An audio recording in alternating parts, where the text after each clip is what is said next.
சொல்லுவோம் உரம் அப்படின்னு சொல்லுவோம். உரம்ங்கிறது என்ன வார்த்தை? அது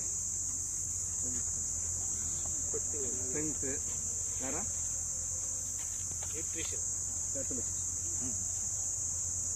உரம்னா என்ன? உரன்ற வார்த்தை என்ன? ஒரு தன்மையை டிஸ்கிரைப் பண்றதுதானே. சரி, நல்லா உரமா இருக்கு, அதை பாரு அவன் என்ன உரமா இருக்கான் பாத்தியா, இட்ஸ் an adjective. ஒரு இதை குறிக்கக்கூடிய சொல்லுது. ஆனா நம்ம ஒரு பொருளை உரம்னு சொல்லிட்டு, அப்ப இது மக்கி போற பொருள், இது மக்குதான்.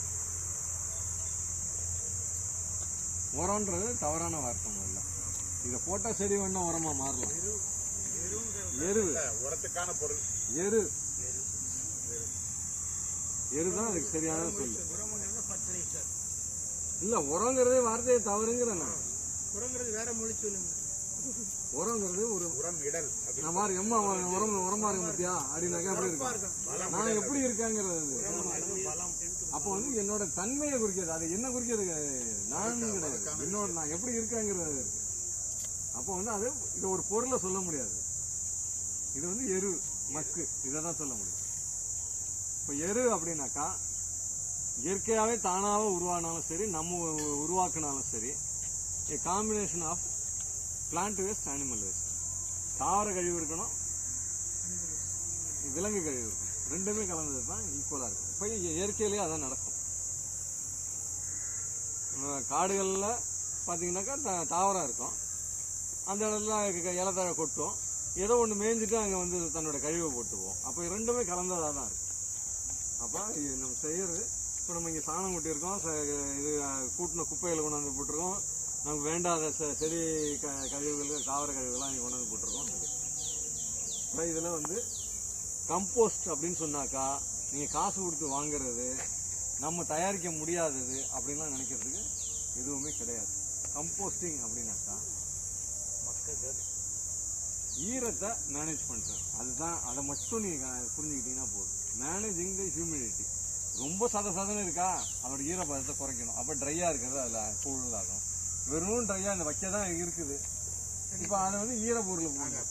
இப்ப கிச்சன்ல உள்ள வேஸ்ட் அது மேல தூக்கி போட்டோம்னா அது ஈரமும் இல்லை. அப்ப அந்த பேலன்ஸ் பண்றது மட்டும்தான் நம்ம இது. அது நம்ம கம்போஸ் பண்ண வேண்டியது நம்ம வேலை இல்லை, அது நுண்ணுயிர்களோட வேலை. அது பார்த்து அப்ப அந்த ஈரப்பதத்தை மட்டும் சரியாக நம்ம ரொம்ப ஈரமா இருக்கு, ஒரு தண்ணி தெளிச்சு விடலாம். ரொம்ப பெருசா இருக்கு, ஒரு ஓசை போட்டு நினைச்சு விடலாம். ஸோ தண்ணி சொதன்னு போயிடக்கூடாது. எக்ஸஸ் வாட்டரும் கூடாது, லெஸ் ஆஃப் வாட்டரும் கூடாது. எக்ஸஸா போயிடுச்சுன்னா அழுகி போகும், டீகம்போசிஷன் ஆகும், கம்போஸ்ட் ஆகும். கம்போஸ்டும் டீகம்போசிஷன் என்னன்னா வேகம் தான். இப்போ நம்ம தோசை சுடுறோம், மிதமான சூட்டில் கல்லில் ஊற்றணும்னா அது மாவு ஊற்றினா தோசை ஆகும். நல்ல சூடாக இருந்துச்சு, அது ஒன்றும் ஒட்டிக்கிட்டு வராது, இல்லைன்னா கருகி போவோம். இது அப்போ ஸ்பாயில்ட் ஆகிறது டீகம்போஸ்ட். கம்போஸ்ட்னா நம்ம பதமாக எடுக்கிறது, அவ்வளோதான். தமிழ் சொல்றேன், டீகம்போஸ்டிங், கம்போஸ்டிங் டெர்மினாலஜி. இதனோட ரோல் எப்படி, அதனோட ரோல் இது மக்குறது, அது அழுகிறது. இது மக்கும், அது அழுகும். தண்ணி அதிகமாயிடுச்சுன்னா அழுகணும். மக்களே பெஸ்ட்.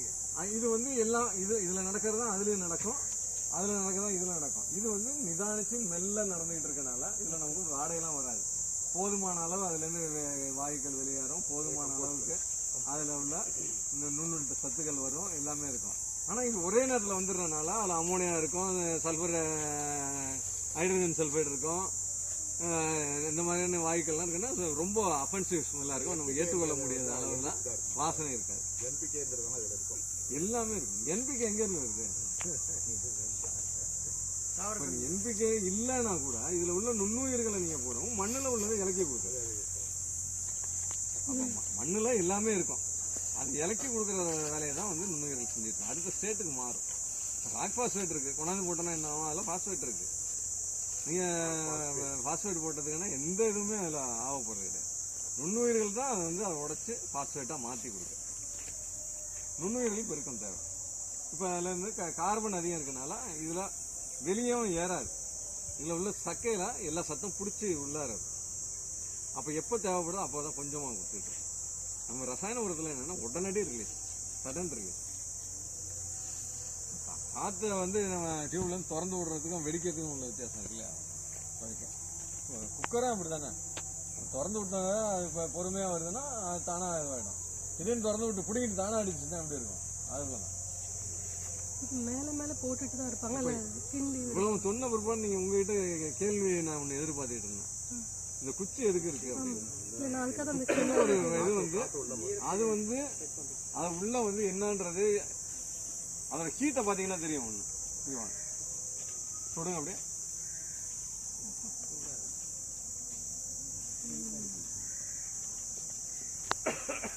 எருக்குழி அல்றவங்க கால் பாத்துறீங்களா?